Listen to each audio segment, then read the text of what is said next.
Thank you. It's great to see so many people here. I've been politically active for longer than I'll say, actually.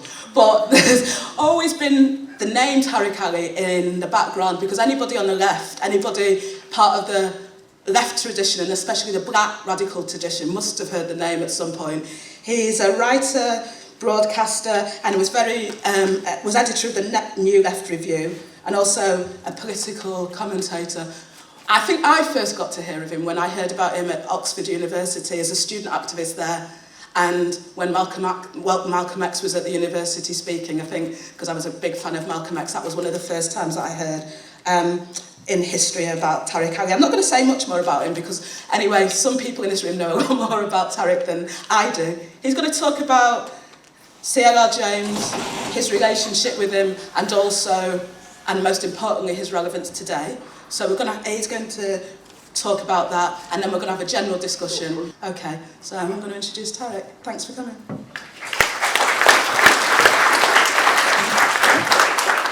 Dear friends, I was very touched when asked to come and give the C.L.R James Memorial Lecture. I read about the campaign to keep the name, and it was a small but important victory, especially in these times where of all the disciplines, history is the one which is denigrated the most.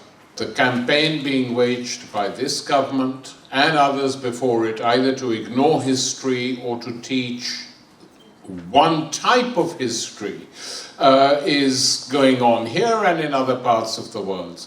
So the fact that this library exists, that it's called the C.L.R James Library, automatically gets people who come here or even pass it to say, who was C.L.R James? And the more curious and inquisitive among them will no doubt go home and Google C.L.R James if they're not sure. So it is an important victory, and we shouldn't underestimate it. Now, I met C.L.R. I think about 4 or 5 times. Sometimes we argued, sometimes we just hung out, if you like, and discussed things which were not contentious. I was trying to find a long interview I did with him, some years before he died. I couldn't find it. I've emailed everyone. I know the paper it was published in. I don't have a copy. I just wanted to reread it to get a whiff of some of the things that we had been discussing. I can remember one of them very clearly. It was the Cuban armies. It was Fidel Castro sending in Cuban soldiers to help the Angolans. That is what C.L.R. was very excited about. And he said this is an act of the highest internationalism. And the South Africans, I remember what he said, it's a big body blow to the apartheid system in South Africa, because they have been defeated by the Angolans, helped by the Cubans, and large numbers of Cuban soldiers who went to fight in Angola were of African origin. And in fact, Fidel's speech saying why they were going to fight, one, he said it's our internationalist duty, but secondly, he said we owe a debt to Africa, because many of the slaves brought to Cuba were brought from that part of the African continent, and we are going to return now to help them. And not just C.L.R, but the entire, radical movement was very impressed by that. And that is why one of the first visits Mandela made after he was released, I think the very first, was to Havana, to publicly thank Fidel for sending in the Cuban army. And Mandela said at that talk in Havana, that was the biggest blow against the apartheid system, that they were being defeated by largely black armies. It destroyed their myths, their feeling of invincibility, and it was the beginning of the end. And so C.L.R, what he had said in the interview when it happened, was more or less repeated by Mandela many, many years later. But the two or three things I want to say about C.L.R. One, that he grew up in a period when the islands, the Caribbean islands, were all colonized largely by Britain or by France. And these islands have produced a remarkable array of intellectuals. Given their size, given what they were, given what they had been denied, it has to be said, and I think we have to acknowledge this, that the late 19th century colonial education system that was put in place undoubtedly was of a high quality. In sharp contrast to, for instance, colonialism in India, where they decided not to educate the people at all. When the British left India in 1947, the level of illiteracy was 90 or 92%, very high. They had simply educated the elite. This was not the case in the Caribbean islands, whatever the reason. And C.L.R. always mentioned it. He wrote about it.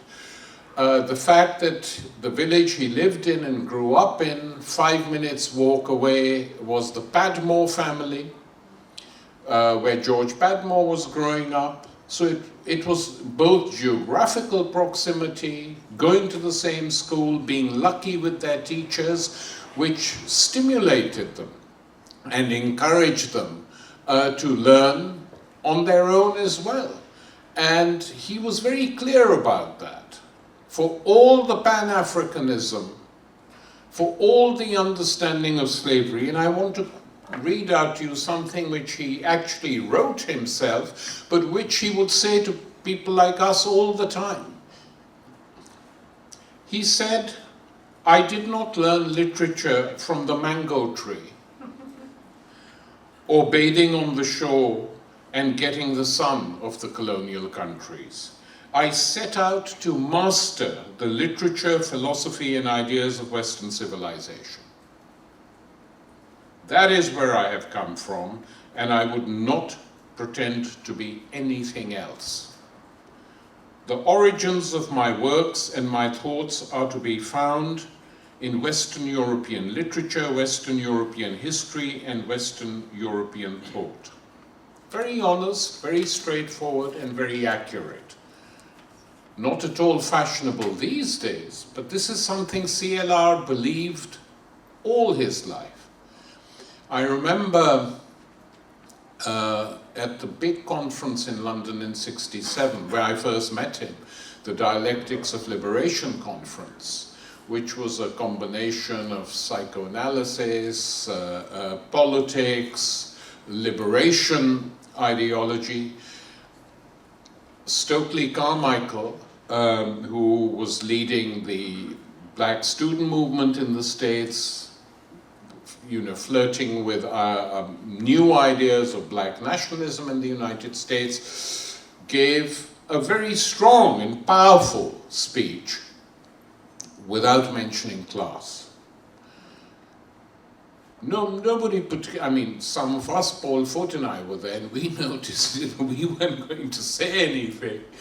But C.L.R. James was not going to let this go unmentioned or unpassed. He stood up and made one of the most powerful speeches I've heard, saying, "Yes, Stokely, we know this, we are with you, we understand, but unless you also understand the importance of class and how capitalism rules, how capitalism divides, we are not going to get anywhere." I'm summarizing it very, in an elementary fashion, where it was a long speech, and he got a huge ovation for that. And Carmichael went and spent some time chatting to him afterwards, as did we all. It was a very educational speech, actually, for people of my generation in particular, to learn from C.L.R. What was at stake, that it was not simply class. It was not simply identity politics. The world was much larger than that. And to keep people narrowly tied in particular milieux was not good. Because above all, he was a cosmopolitan. And that cosmopolitanism you can see in many of his literary essays. In Mariners, Castaways, and Renegades, you will, which I strongly recommend, his essay on Melville's novel Moby Dick. He provides, what one can call, without, it seeming reductionist, a class analysis of that novel and what that novel represented, even if he writes Melville didn't fully grasp it. He understood it instinctively and wrote it. The multinational, multicultural character of the crew, the role of Ahab, the whale, and he analyzed it, and now it's quite common to say this, but it was, he said, a novel about imperialism, a new rising imperial power. So this was, I think, one of the most remarkable things about him, that he never wrote to please. He hated fashions. He wrote only that, or spoke only that of which he was himself convinced. I remember once the BBC Arena program did a long interview with him, and they got Linton, who's not here, Linton Kwesi Johnson, and the Jamaican poet, who was killed later. Exactly. They were both interviewing him, and they were, putting on the patois deliberately. And then they said, well, C.L.R, you go on too much about Shakespeare. And C.L.R said, when I went to school in Trinidad, we were taught to pronounce people's names correctly. So before we go any further, let's learn how to say it. It's Shakespeare, not Shakespeare, and you both know that pretty well, and they started laughing because they were trying to get at him, and they succeeded. And his knowledge of that, as he says, he did imbibe all the virtues of the Renaissance and the Enlightenment and the culture that grew up from it. And then, of course, it was the Russian Revolution. The argument I remember having with him, Solidarność, the Polish trade union, had just sprung up, and he was very excited, as were we all. But one thing I took issue with him, he said Lenin would have loved this. And I said, C.L.R, whatever else that great man would have loved or not loved, he would have been very nervous at the idea of a trade union on its own without a political front and a political party. You're wrong! I said, well, maybe I am, but we argued. I think we argued for 20, 25 minutes about this, about the character of Solidarność, whether a trade union on its own could succeed, even a radical trade union, and etc., etc. I mean, those were different times. And then, of course, if one comes to the book, which remains, I mean, a lot of stuff has been published since then, I know, and some of it very interesting, and some of it with new information dug out from the archives. But The Black Jacobins, for me, remains one of the great works of history. I would say one of the great works of Marxist history. Because the way in which James analyzed that revolution, the title, The Black Jacobins, it was almost, blasphemy. Jacobins, but they were. And he explained how, without the small period of Jacobin government in France, they would have never been able to go as far as they did, because finally slavery was abolished during the Jacobins. And Sontenax, the great Jacobin ambassador, sent by Robespierre to do the business, did it. And they couldn't believe it initially, Toussaint and the others. The others were more nervous. They said they don't trust the French, and they were right on some levels, of course. All this is recounted in the Black Jacobins. So if anyone has not read it, I would strongly recommend it. And in this book, C.L.R. explains the nature of racism and the different shades of racism. And he explains how in Haiti they had, I can't remember now the exact figures, but 20 different categories of race. And the darker you were, the worse you were. So it was a caste system of race, where the lighter skinned ones went up and up and up and up and up, till finally they were the whites. And how this completely dominated what life there was. I was going to say political and cultural life, but that was not the life led by the overwhelming majority of slaves on Haiti. And he explains how this, the first slave revolution, successful slave revolution in world history, created panic amongst other slaveholding countries. And there were the slaves in the United States were incredibly inspired by this revolution. And the elites were, as usual, asking the question, will it spread? Will it spread? And Napoleon had to go in and crush it, precisely because there were heavy pressures on these people. And Napoleon and that leadership after the crushing defeat of the Jacobins in the Directory, Napoleon was very positive towards the Jewish emancipation, but a total racist when it came to Africans and blacks. And you can read some of the stuff in his writing. It's just unremitting and unrelenting. And C.L.R. covered all this in that book. So in one book you learnt a great deal about Haiti and the Haitians and their revolution and the splits and divisions within the revolutionary movement. At the same time you learnt a great deal about the French Revolution, because that was the beauty of the book, how one had triggered off another. And just as a sort of footnote on that, let me say that this is the case whenever any revolution takes place. There is a desire to mimic, to imitate, sometimes, with good results, usually with defeats. I mean, if you look at the Russian Revolution, there was a burning desire on the part of the Bolshevik victors of that revolution to spread it, because the most intelligent amongst them, with Lenin in the lead, knew that if they were isolated, it would be a huge defeat.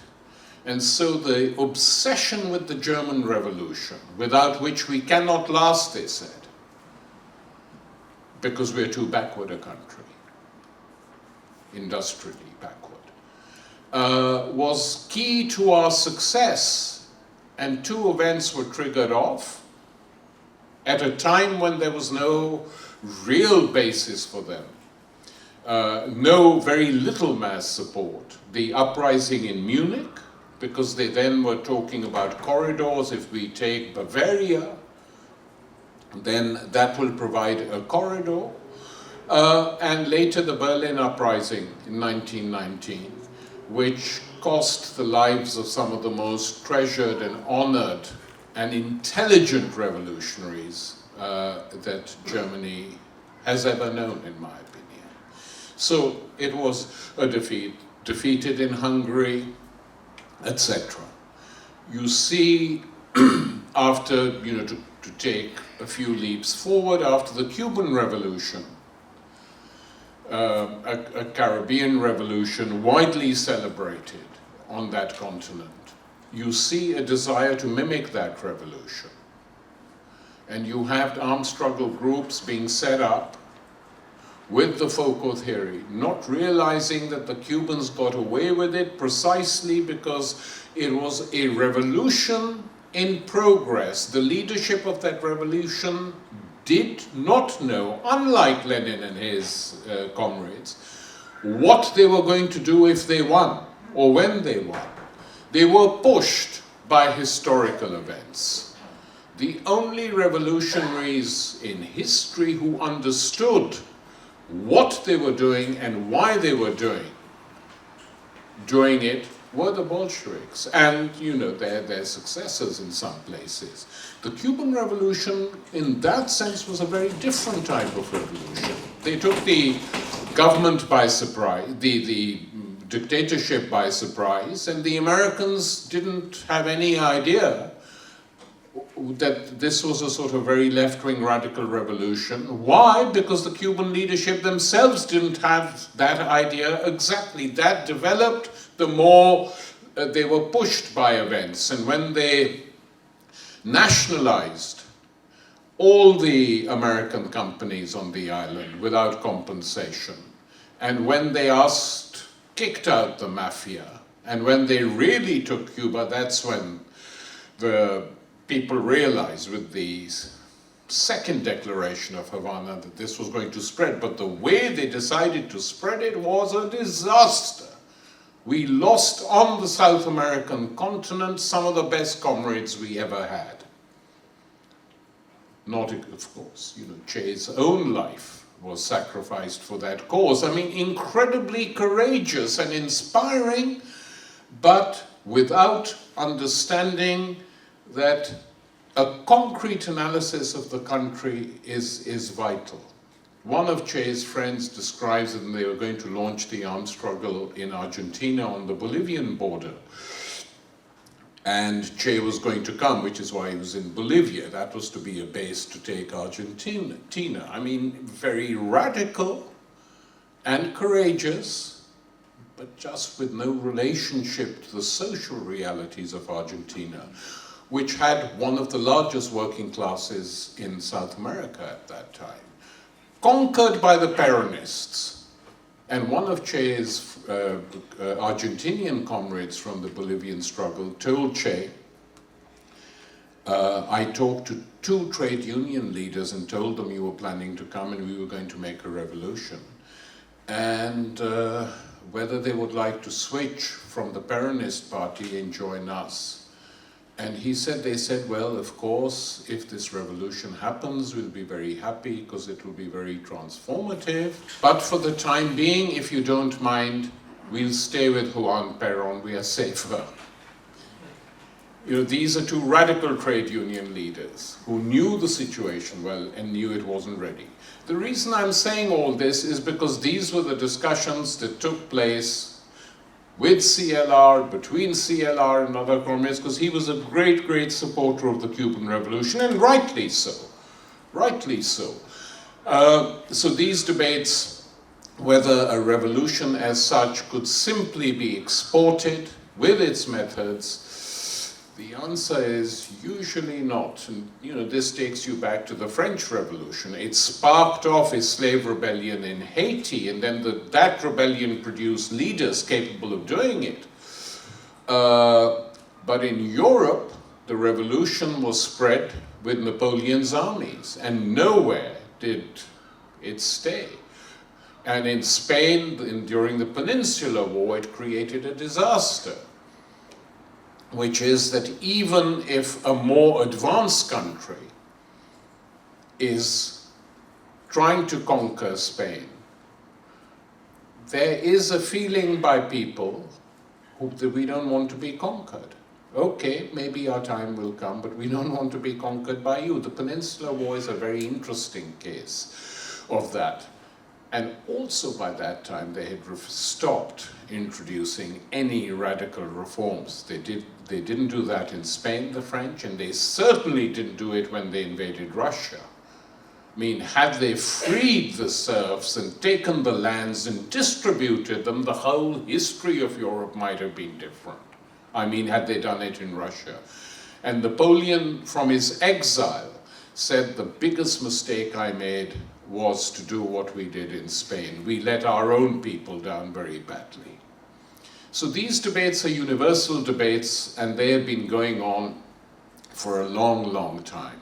And C.L.R. was centrally involved in these debates. And a glimmering of these debates you will see in the pages of the Black Jacobins.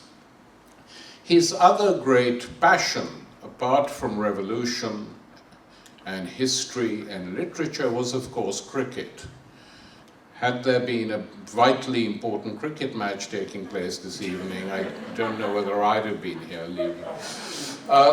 And he, again in Beyond the Boundary, he tried to provide, and succeeded, a sociology of cricket. And it became lyrical. It became lyrical, describing how it had developed in the colonies, describing it in detail, describing mass support for it in the Caribbean, etc., etc. It's too well known to go into in detail. And I did wonder, given what has been happening in the world since, not only on the front of what has happened to the left, and more or less disappeared in many, many parts of the globe, but what has also happened to cricket, which is that the globalized world is eating it up. It is not what it used to be. And big money has bought up the sport, virtually. I mean, hardly a month goes by when you don't read about some cricketer bought by the betting mafias. And I think C.L.R. would have understood this process very clearly, that when a world is totally dominated by money and the market and everything that means, it's impossible to have a little oasis in sport or anywhere else which can resist this on its own.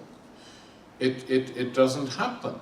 I remember once we were making a little film, Darkus Howe and I were making a little film with C.L.R. on cricket, and we took Viv Richards to see him. And Viv Richards was completely in awe of him. And C.L.R., we said, Viv, you ask C.L.R. some questions. And he couldn't. He was just looking at him. And C.L.R. would say, Viv, maybe you can explain to me, how is it that in our islands, our little islands with very few people, cricketers grow like fruit, they're like ripe mangoes. You shake the tree and they fall. So the camera switched to Viv Richards to see what he was going to say. And he said, yes, C.L.R. Yes, C.L.R. You're right. And later on he would become far more, but he was, it's the reputation he had with people, not just people who liked the sport, but people who played, both he and others. It would be wrong just to imagine that these islands produced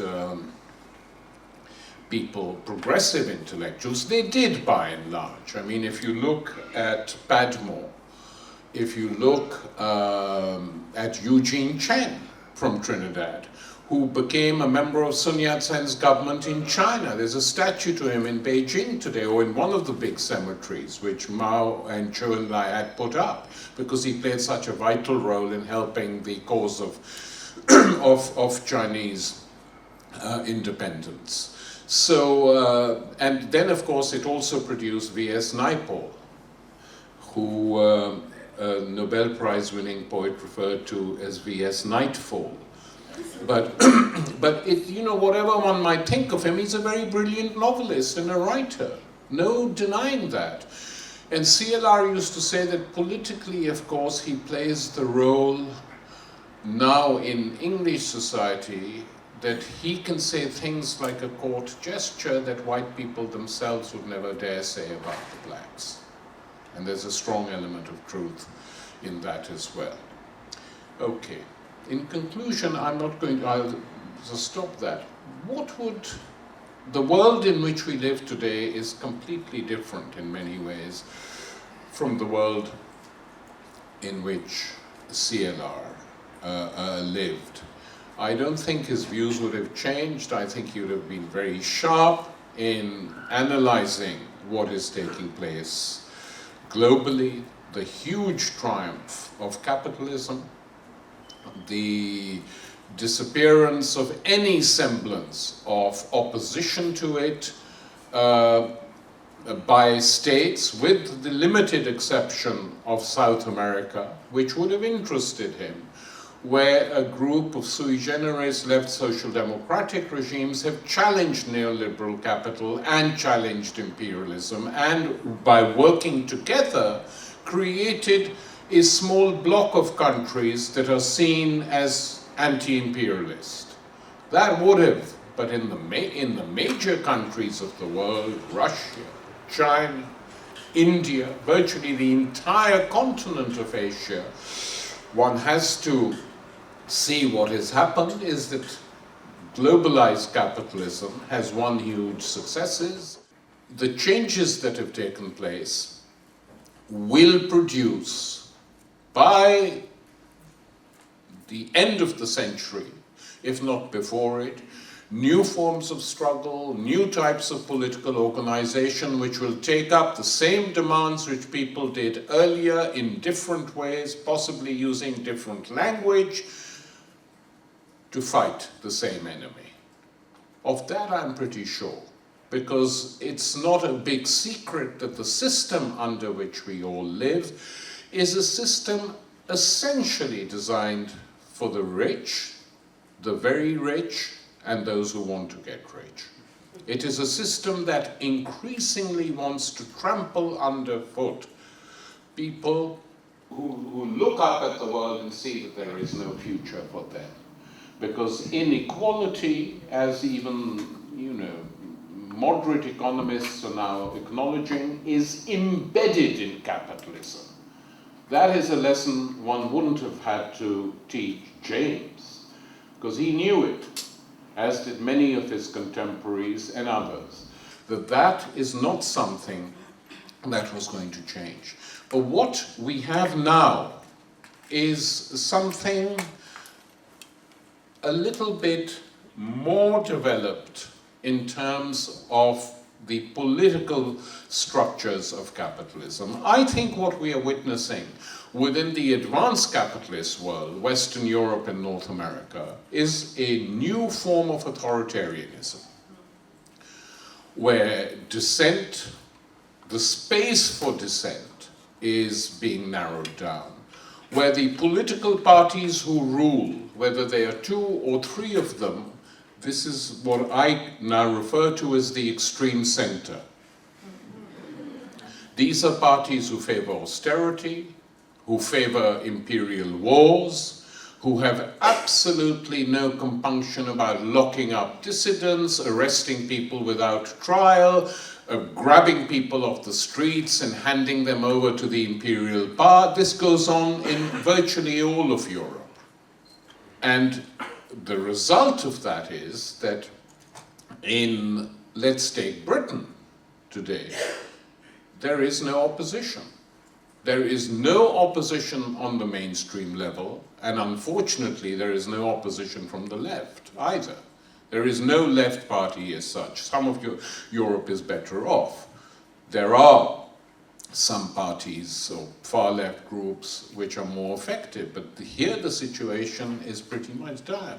I mean, just today or yesterday, if you read the papers, the leader of the British Labour Party is saying that they're going to be very upfront in reducing benefits. Why? Because their imbecilical spin doctors and focus groups have told them that a majority of people are opposed to young unemployed people, in particular, getting money. They're scroungers. Now, when we reach this state, and means testing before anyone is given anything, we are now back in the 30s in the way in which these parties are thinking, with this exception, that in the 30s, there was an opposition. There were huge hunger marches taking place. There were strikes. There was a general strike in 26. Here we live in a country where opposition, it's not that it doesn't exist, it hasn't yet found a form. And I have not voted Labour since Blair became Prime Minister, I will be honest with you. And I don't intend to do so again. Because what is the difference between Labour and the parties who are opposed to it? If you know, please tell me. I'm prepared to pay a detective to go and investigate and find out what is the bloody difference. I mean, I can't see it myself. And this old notion that Labour represents the working class, that is out of the window. If you just look at the sociology of the Parliamentary Labour Party today, I mean, quite honestly, I think The Guardian had a report yesterday saying the Tories have more workers being selected as members of Parliament than Labour. I mean, that is the situation we're in.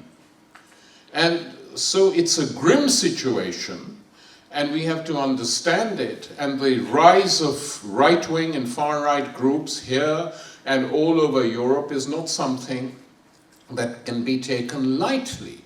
But what people who usually, many people who panic, especially from within the establishment, they don't understand why this is happening.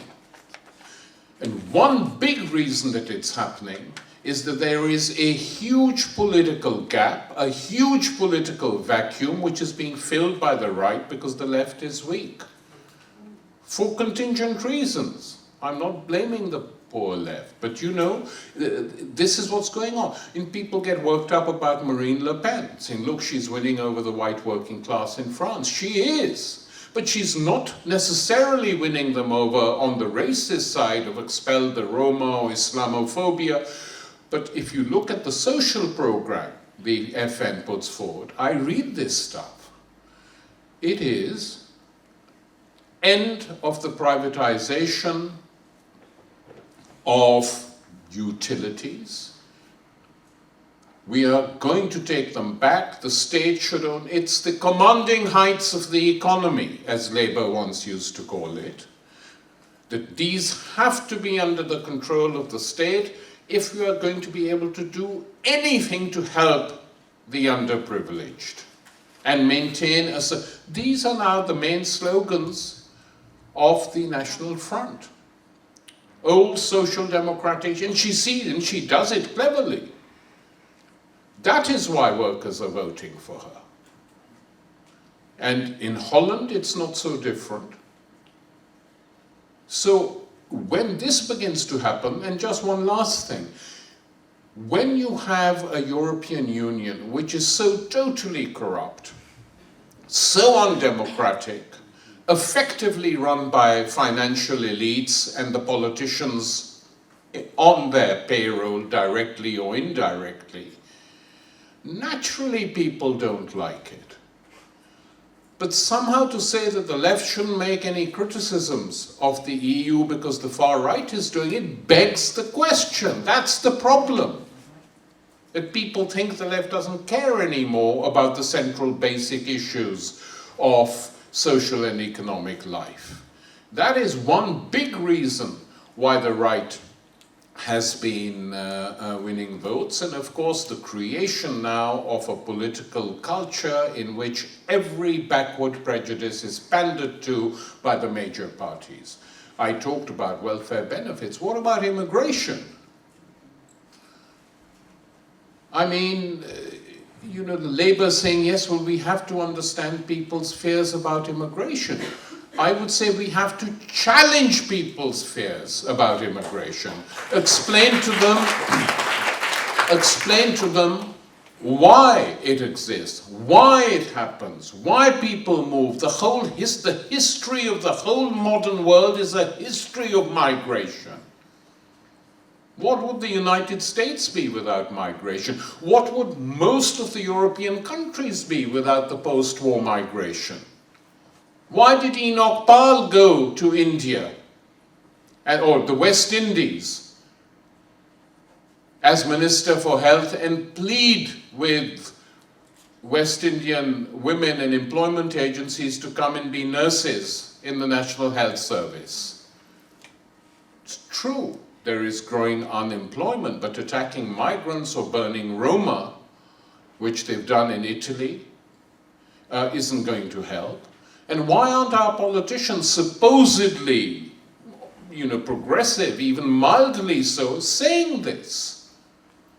And how long will these handful of left MPs that are left in the Labour Party say that we can't do anything?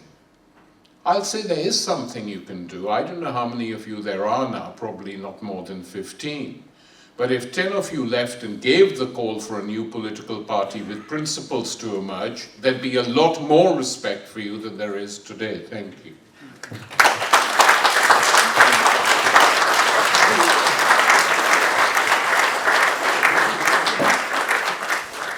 Thanks, Tariq. Lots of food for thought there, and we've got about half an hour for discussion, questions, contributions. Tariq, thank you very much. Could you give us an idea how hopeful you think we could be about feminism now based on C.L.R James's ideas?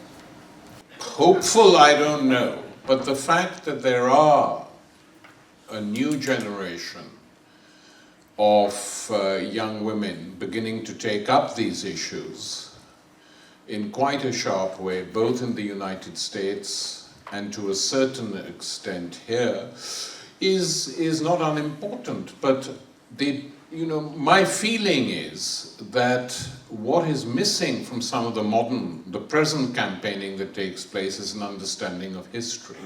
Because you cannot put feminism in context. I mean, if you go back to when there was an eruption of second wave feminism, I mean, after the fight for the vote, the second wave feminism of the 60s, inspired largely by the liberation movements. That's why it was known as the WLM, the Women's Liberation Movement. And it was linked to that. And I think that the fate of feminism cannot be seen in total isolation from the fate of what has happened to the left and socialism. Because while the feminist movement was largely autonomous, it was autonomous in a very large milieu where there was a lot of ferment. And that people often tend to forget. But of course, many smaller feminist groups have carried on the struggle. I guess if one were to say what is the legacy of the 60s that has survived the longest, it would be feminism and sexual liberation. It's had a lasting impact. But when that reaches a stage where some who call themselves feminists say that our only hope is Hillary Clinton for president, well, I'm not joking, because this was a huge debate within the Afro-American community in the United States with Obama. I mean, I got into very serious trouble at various meetings during the election campaign by saying that I think he will be an imperial president, very little different from his predecessors, and he will carry on like before with a nicer look on his face and a more pleasant smile than Bush. And people say, how can you say this? He's the first black president. I said, that I know. He's a mixed race president. To be accurate, it's his partner who is black. And to have a black family in the White House is symbolically very important, but the symbolism doesn't last more than a few weeks. But they have to run this empire. And how they run it is important. So I'm just dreading, actually, that there might be a similar response to Hillary on these lines, even though her record is very clear. And she's been backtracking, for instance, on abortion rights for a long, long time. And that's where the pressure will come, and the more pressure there is, the more she's going to backtrack.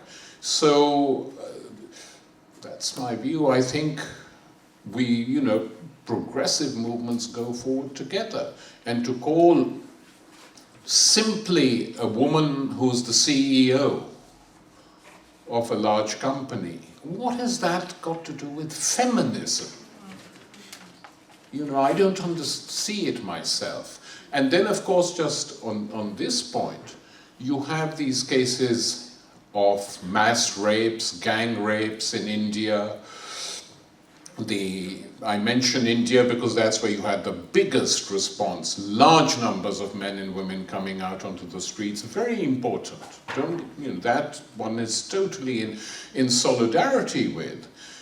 But unless they understand that it's the social structure which produces this to a certain extent, it's difficult to go forward. Then you wait till the next rape. I mean, one of the most amazing demonstrations against rape in India was in Manipur, a border province which the Indian army is occupied because there had been some insurgency. And Indian soldiers would just rape women, till women organized a protest from the ages of 90 to 10. 15 or 20 women went outside the military barracks, stripped themselves naked and stood there and said, "Come and rape us now. Here we are." No one, I mean, there was embarrassment, the whole country covered it. But recently when, in Kashmir, the rape of Kashmiri women is, it's reached levels which we can't even discuss. It's horrific, and women there don't like talking about it because their families then say, okay, get out, the male members of their families. All the attempts made to try and get the Indian government to say that soldiers raping women anywhere, but especially in our own country, is wrong and should be made illegal has failed so far. The military will not accept that. The C.L.R have agreed with you that we have to wait till the end of the century for a revival of the left. There was one conspirer at the C.L.R you didn't mention, which was Trotsky. And if ever a person managed to live through the most dire causes to be pessimistic, it was Trotsky. He remained a phenomenal optimist. And you quite rightly recommended about Jacobins, but C.L.R himself would have recommended the history of the Russian Revolution by Trotsky to make sense of the most important question we face, which is why communism failed in the 20th century, what we would agree with. I'm fed up of waking up in the morning and hearing absolutely horrible news. Whether it's the BJP winning elections in India, or UKIP doing well over here, or the Golden Dawn, or all those failed things. And also the way they mock us. I mean, the Sunday Times Rich List came out less than a month ago. The top 1,000 people have got a combined wealth of £518 billion, and the great idea that comes from the Labour Party is let's stop benefits going to young people. It is absolutely horrific. And I think when you asked about what you get from what C.L.R James means about today, is that he held on to this idea that things could transform very, very quickly. And actually, these small victories that you talked about, it was a great victory, great but small victory when we kept the name for the library, actually can transform into other victories. People are fighting back all over the place. They're small, but they're real. So Lambeth College lecturers are out on strike. They've been on all-out strike for nearly 2 weeks now, and I think they need to be supported. On July the 10th, you'll have the MUT out, the PCS out, actually fighting not just for their wages and their pensions, but also for the services they provide. I mean, I'll finish what I said. On Saturday, there'll be a demonstration in central London. The People's Assembly have called it from midday at the BBC at Portland Place. I think we'll all have to be on it, and we have to seize on anything, any kind of fight back, because that can transform very, very quickly. And we do have a world to wait, and I'm not going to live for another 100 years, so I want to see it now. Kerry Dingle from WORLDwrite's School of Citizen TV and the charity WORLDwrite. We're actually making a documentary on the life and works of C.L.R James called Every Cook Can Govern, which I think, to answer Andrea's question, tells us a lot about what is important about his legacy, which is his understanding that history is a man-made process. It is history not as a dry subject, but it is the process of historical transformation and human agency is so brilliantly put on the map if you compare, say, Black Jacobins to the film 12 Years a Slave. The reality of the slave revolts versus Brad Pitt, the white man cometh amidst the pity fest and sorts everything out, which unfortunately is how so much of history is taught.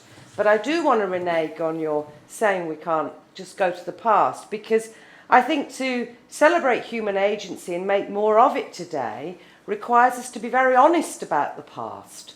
And that's something that C.L.R James, in all the books and writings of his I've read, was very adamant about. So, for example, he was very, very critical of Labour. Obviously he wasn't around when Blair arrives, but back in 1945 he's very, very critical of Labour. He doesn't believe in welfarism. He saw the welfare state as crumbs on the table. He didn't support or celebrate the idea of state ownership and nationalisation as social transformation.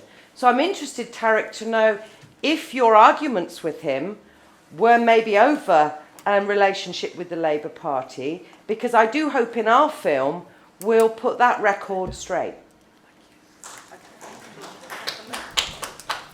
The most striking thing for me about C.L.R. James was that he was an intellectual, a fantastic writer, but he put his powers at the disposal of grassroots people, which is very lacking in every corner. And he went to the US, I think it was in the 50s, and he had a group called Johnson Forest. And in that group, what he did was to make a way, he focused on the voices of women, young people, and working class black people in factories who never had a voice in the left. And they had classes where the intellectuals had to sit in the classroom and working class people would then give the talks, and basically he turned the tables. And I think he did extraordinary work, that very important stuff. And the work of Johnson Forest laid the basis for groups like the Global Women's Strike and the Wages for Housework campaign, demanding wages from military budgets. And that is, the feminism today, there's a fight going on in feminism, because part of it is it's exactly, when you started to talk about it, I thought Hillary Clinton, and you said it, and it's exactly true that feminists are voting, and even Maya Angelou was there on a platform endorsing bloody, Clinton. And the Clintons are dripping in money. They're in Haiti. They've made millions, and they're invested in all the sort of slave labor going on. Sorry, I have to wrap up, but just that the fight of the black Jacobins is going on right now in Haiti. And that's something that we can do with the library and amongst all of us, is to support Haiti. And the last thing I just have to take issue with is there are movements going on. There are people with disabilities are fighting for their benefits. Single mothers are fighting against all kinds of benefit caps. Sex workers are organizing against police raids.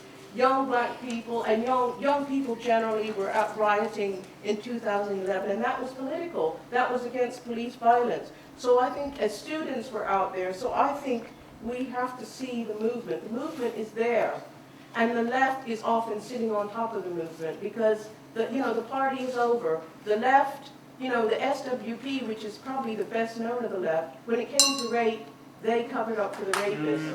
So that's what we're up against. We're sick of the left, but there is a movement. Anyway, I have to finish. Sorry, I just have to finish. Asylum seekers in detention are fighting against rape, and we can support them right now. I mean, I could give a lecture on Trotsky whenever you want me to. I'm very happy to. I was invited to talk about C.L.R. and I decided to talk about certain aspects of him, which probably are not as well known as his Trotskyism, or a particular variant of it, which the sister here just mentioned with Raya Dunevskaya and the Johnson Forest tendency. And of course, Trotsky's History of the Russian Revolution is a wonderful book, very literary, very lyrical, so everyone should read it in preparation for the centenary in a few years' time of the Russian Revolution. Fine. Lenin too, by the way, one shouldn't completely forget, had a lot of valuable things to say. So, it's not a big problem for me to say that. It's just that I don't belong to any group where one feels obliged to say it all the time. To misinterpret what I said about the end of the century is, what on earth are you one listening to me? I said it will probably take that long, which doesn't mean if it happened in 10 years or 5 years, one would be upset. It's just that effectively, one should try and analyze the situation with some degree of realism, whatever else those Bolsheviks were, their leaders were incredibly realistic. So when I say that, it's on the basis of what exists today, the social forces there are, the degree of organization, the level of political consciousness. I mean, everyone was saying that the Arab world was gone up, it was revolutions here, there, and everywhere. I said, no, these are not revolutions in my opinion, and I said it very loudly. At the time, extremely important uprisings, trying to topple dictators, very little about them that reminds one of a revolution. And within the last 5 years, unfortunately, it doesn't please me to say this, but unless you recognize it, it's just hurrah, hurrah, hurrah, and you fail to educate people.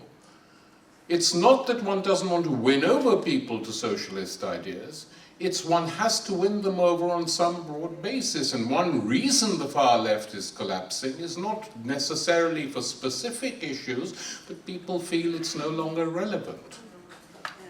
That's the unfortunate reality. I don't like it.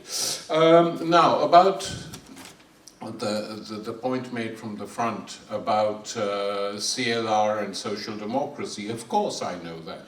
I never for a minute would present social democratic reforms as transformational, which is why I don't like people who refer to the Bolivarian revolutions. I've never subscribed to that view. I've said what's happened in South America is a very interesting combination of huge mass movements which linked up to or created political parties which pushed through left social democratic reforms. The state structures have not yet been challenged in any of these countries. But one has to also to understand the world we live in. We live in a world where traditional social democratic reforms are considered beyond the pale. So arguing for them is not that that's the last word, but it's better than what exists. And so that bridge to something even better is not going to, has been broken. It's been destroyed. I mean, you read all the papers here and in most parts of Europe today, welfarism, we can't afford it. We can afford wars, we can afford tax-free corporations, we can afford all that, but we can't afford a welfare state. And that welfare state, I think, has to be defended, because without that, people become more and more atomized and individualized. So it's not a question of saying that this is, you know, somehow the only thing we can achieve, but it's understanding that it is a step, and that is what most people are now concerned with. I mean, when a conference of nurses gets up and says that everyone should pay 10 quid each before they're allowed to see their GPs because we have no money, you know, you want to scream. Because that is what was fought against. That is why the NHS was created. So one has to just understand these things, and you know, it's not a question of talking politics to make people feel good. If you keep telling people you know, optimism of the will is one thing, but optimism of the intellect, when we are seeing a huge wave of defeats, country after country, and repression, is not a very clever idea, because people then lose confidence in you. I mean, I remember groups on the far left here who were just saying the revolution is coming day after tomorrow, a general strike, nationalize the banks, etc., etc., etc. And that form, a sort of sect-type mentality, is actually the last thing we need in the world today. The issue of the relevance of C.L.R James today, and also it's interesting that Tariq's answer was about the problem on the left is it's seen as irrelevant. And I think those are really interesting questions. One of the things Hackney Unites has been trying to do is to go onto estates and to speak to people and say, what are the issues here? In this area here, we've got a project we're running where lots and lots of people saying, the biggest problem we have is the redevelopment of the area. They're building luxury flats and they're squeezing the community owned. And I think if you want to rebuild the left, you have to start where people are at. And I think C.L.R James it inspires me, because it seems to me when he's talking around, he's not looking at the great leaders. He's looking at the people, the ordinary people, what they're thinking and how the level of their culture. And I think the progressive movement has to do more to re-engage with people on the estates, in their workplaces and one thing. And instead of lecturing to them, telling them what the answers are, actually ask them what they think some of those answers are. If we do that, we can build a movement. We're doing that down in Hoxton, up in Stockington, and here in Dalston. If you're from the area, please speak to one Hackney Legacy people before you leave. You mentioned the black radical tradition, and I'd just like to sort of have a view from you of the Caribbean in particular. I was born in the mid-50s, but unaware until later of the black radical tradition in my country of West Guyana. Now, James is an important part of that. How does, in a sense, that legacy, the Garveys, the Badmores, the Claudia Jones, the James, how does that legacy, in a sense, develop in a working community, a poor and powerless community, which in effect is being more oppressed because there are no trade unions which are representing the people's will. Governments do not represent the people's will. So if you could perhaps just say something about that tradition within our community. I just wanted to come back to what you said initially about one of the wonderful things about C.L.R and listening to him was his wide-ranging understanding and being able to draw ideas, and his hands would kind of, his beautiful hands would kind of go out as if he was pulling these ideas down from all around the world. And he was just such an impressive, he has such an impressive mind. And when you talked about literature, the role of literature, I just wanted to make a connection with a modern struggle, because one of the things that has been going on in schools, as people are probably aware, but I want to draw attention as a modern issue, is the way in which the curriculum that this government is narrowing and narrowing and closing down the possibilities for debate within the history curriculum and the literature curriculum. The latest attack, of course, is on the studying of people like John Steinbeck, The Grapes of Wrath, To Kill a Mockingbird, and the trying to push off the curriculum anything that doesn't represent so-called British values. This is an absolutely appalling attack on the possibilities of young people engaging with those wide ideas that you referred that inspired C.L.R. So I just want to say that is a struggle. Those kind of cultural issues are vitally important in our struggle as well. The black tradition in the Caribbean was reflected to a certain, I mean, you know, not simply on the level of detached intellectuals or intellectuals in groups or whatever. I mean, one of the finest books on slavery was written by Eric Williams, the Prime Minister of Trinidad. Similarly, there were people produced in Jamaica. I mean, I'm concentrated on Trinidad because of C.L.R. Stuart Hall, who we just lost, was one of them. But there were others too. And it's that tradition which was specifically Caribbean, but was also part of a larger left, inspired by the Russian Revolution and later for some the Chinese Revolution. And they didn't simply drop from a tree or fall from a clear blue sky. You know, there was things going on in the world which affected them, and others like them in different parts of the globe. That tradition is now at its weakest. There are two African-American historians,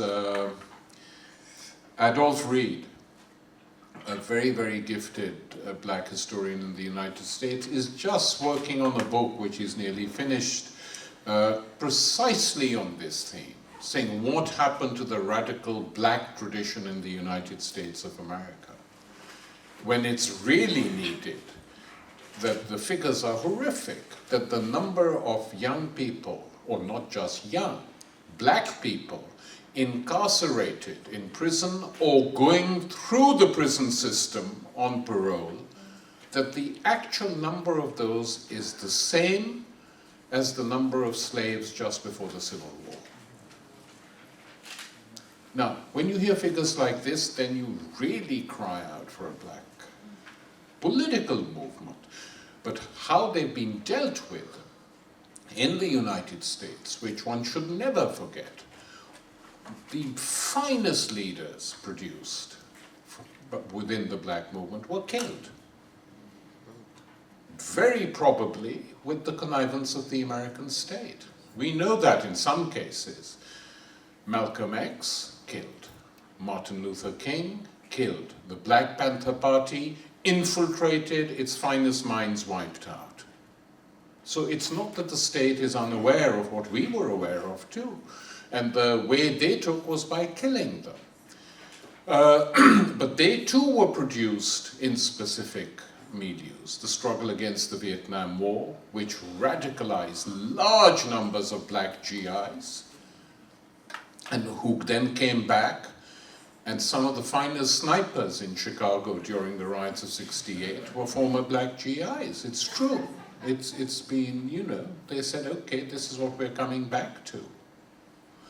Huge movements of black and white GIs. So that milieu and that temperature at which all this happened no longer exists. Otherwise, we can't understand it, and we become subjective and say it's X's fault or Y's fault or this little group's fault.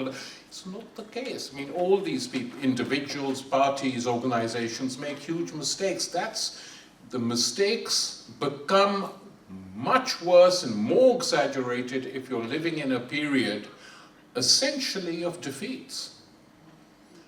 And this has been the fate of many people. I mean, if you read accounts of what life was like in Paris 10 years after the crushing of the Paris Commune, they're horrific. The communards, their relations, how they were treated, how they were dealt, how many of them had to flow into exile, etc., etc. So this is something we have to be aware of. We have to understand it and analyze it and write about it precisely so as not to demoralize people. To your point, to the point of literature, yeah, I agree with you. It's you know, it's a concerted campaign to reduce the number of books in the core curriculum, which might actually make people think. But you know, this has been the case for some time, that discouraging free thought, or the right of people to think freely, has become, since 9/11, it's been a nightmare. I mean, you recall that young woman who emailed someone saying, I had a dream in which I saw this. She was picked up and arrested, and locked up till there was an outcry, and she was finally released. So the big problem is the opposition party in Parliament saying that when they come to power, they're going to change all this. That's the problem. I mean, in the past, to a certain extent, they said it, and to a certain extent, they did it. Not to the extent we would have liked, but they did it. That has now gone.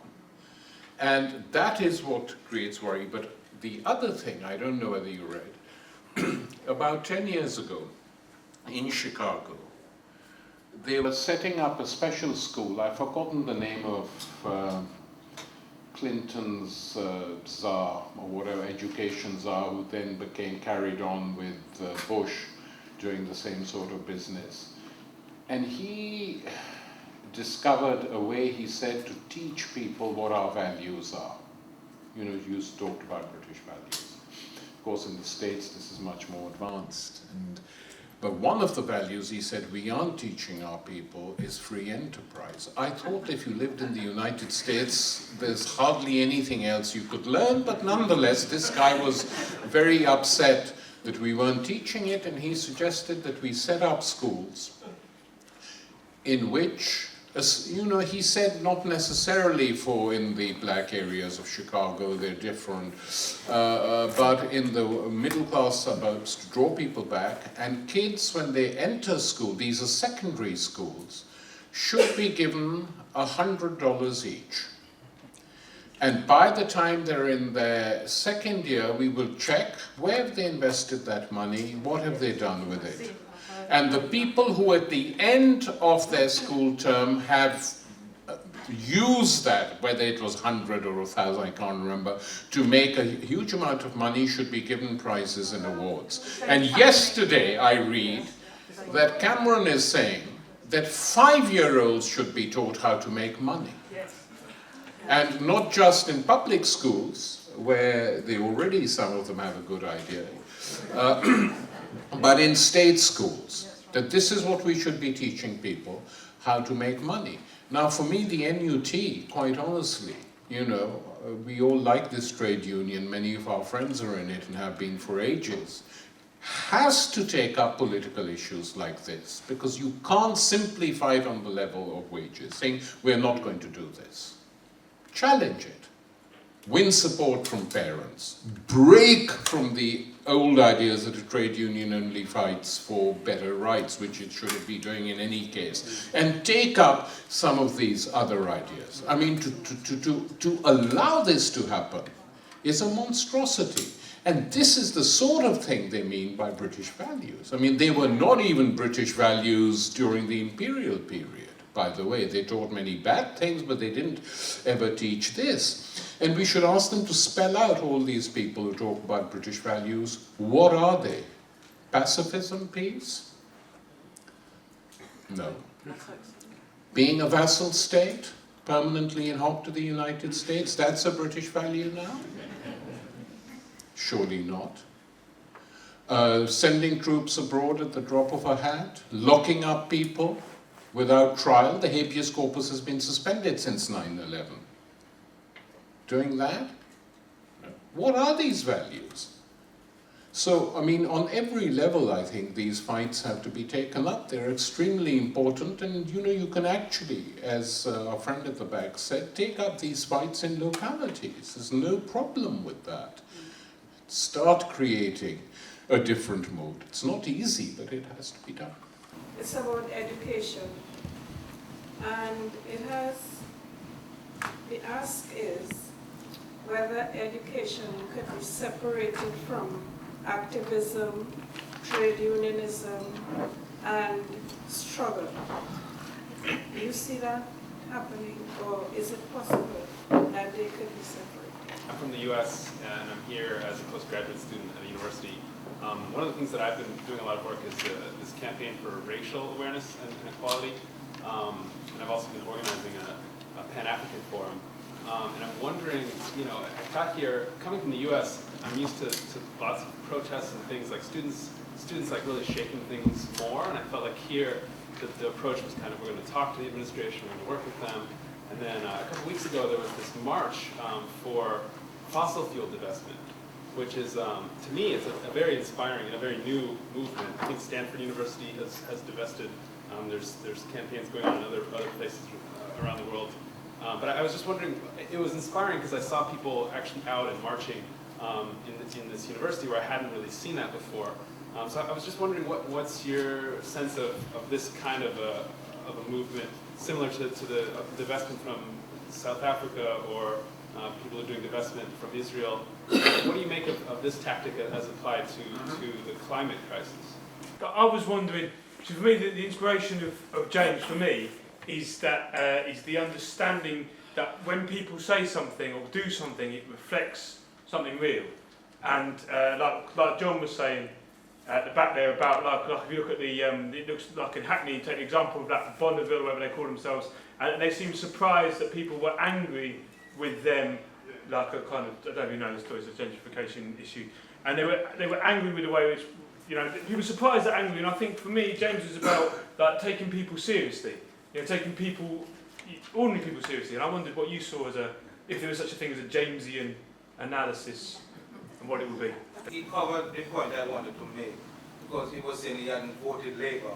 I had some parochial, but he said he hadn't voted Labour.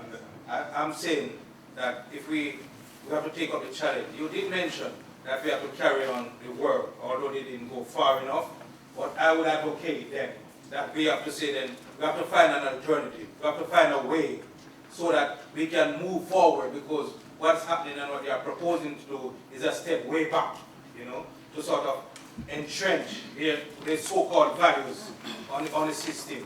And as such, we'll have to find a way to move forward. When it's through the unions, as the brother mentioned, with the community work, like the cuts that's going on, and like Saturday coming, that we should take it forward so that our voices, our presence could be seen and heard, and people realize that too much is going on, and we have to fight back. You know, I agree with you. I think every struggle counts. The more the better. There's no question about that. But people are, you know, like in the universities in particular, but not just there. The surveillance that is used, the repression that is used, unfortunately does have an impact. But you can defeat it by size. So if people go out, you know, locally it's fine if it's related to a local project, but nationally, remember when the students were striking against the rise in tuition fees? In a very heroic struggle. Lots of them were locked up. Lots of them were threatened, saying, we've got your number, we've got this, we'll see where you get employment. Blacklisting was threatened. And not just against students, against, you know, non-students who were marching with them, and people especially were very keen to find out, well, how many lecturers were on these demos or encouraging them. But realizing that, it's still absolutely vital to build huge mobilizations and do it. Though, you know, people sometimes say to me, I mean, you know, I was often asked after 2003 in different parts of the world, not just in Britain, well, what was the point of it all? We lost. So I said, well, you lost because you had the wrong impression. You lost because you think you lost because you actually thought by coming out in millions we would stop the Iraq war. I never had that illusion. I didn't think we could stop the Iraq war by having 1 million people in London or 3 million in Madrid or 3.5 in Rome. These were protests by ordinary people, citizens, I would say. Citizens protest, telling the politicians, we know you're lying, we don't want to go into this war. And I remember saying at the big demonstration in Hyde Park, you know, what are we going to do when they do start bombing? Which was against the mood because everyone thought we could stop it. And it was a very strange, modern way of demonstrating. It was remarkable, absolutely amazing. But compared to the long march we had to build a movement against the Vietnam War, gave one a lot more time also to talk to people, to discuss with them. No one thought by our marches we were going to end the Vietnam War. The marches were marches in solidarity with the Vietnamese. The people who thought they might, and they were not so wrong, were the huge anti-war protesters in the United States. Especially the GIs, 250,000 GIs marching in front of the Pentagon and saying, Ho Chi Minh, the NLF is going to win, must have struck fear in the hearts of the Pentagon, much more than any bomb throwers could. That was the big difference. So, yes, but we have to think more long-term. And the fact is that I'm all in favor of occupations, protests, but unless we build some broad-based political organizations which can offer a political challenge to the ruling groups, as they have attempted and are doing in Greece, for instance, to mention a European country, then we will be stuck. And the appallingness of this electoral system, of course, doesn't encourage such a process. But they might even be forced to think of that if, and it's a big if as yet, if Scotland goes. I mean, quite honestly, the reason that you've got the entire Westminster establishment panicking, Obama and Hillary Clinton pleading to the Scots not to leave the United Kingdom, the Pope joining in, and yesterday the Chinese Prime Minister, when asked what is your opinion on Scotland? I mean, why the hell should he have any opinion? But they're building up support for themselves, and he said, well, we would like to keep the United Kingdom united. Well, thank you very much. I bet you if Scotland goes independent, there'll be Chinese businessmen there within a matter of weeks, setting up deals, negotiating, possibly saying, how can we reindustrialize and have a port for Northern Europe? We've got one for Southern Europe now in Piraeus in Athens. How are we going to get one to control, to have trade in Northern Europe? But I go to Scotland a lot.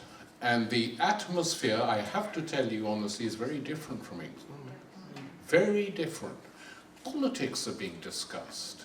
Politics are being debated. People are talking about whether or not the problems, why, should we go for it, what are going to happen. So we have an odd assemblage. These are the sort of big names I've mentioned.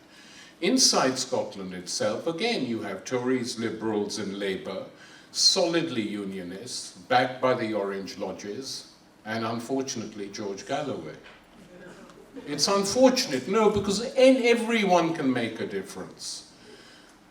So this has been a huge problem, but one thing have no doubt, that if Scotland goes independent, leaving aside anything to do with the political programme of the SNP, which is another thing, there's no doubt it will be a big blow against the existing British state. Have no doubt about that at all. And that will compel a rethink and open up space for talking about politics here too. Not like Farage and these UKIP idiots do, because when all is said and done, they're basically right-wing Tories, you know, with a sprinkling of fascist interests. But that will open up some space for seeing what can be created here and in other parts of the country. I mean, we're in London in the southeast, in the north. It'll have a very big impact. So there are some things to feel hopeful about, but we'll see.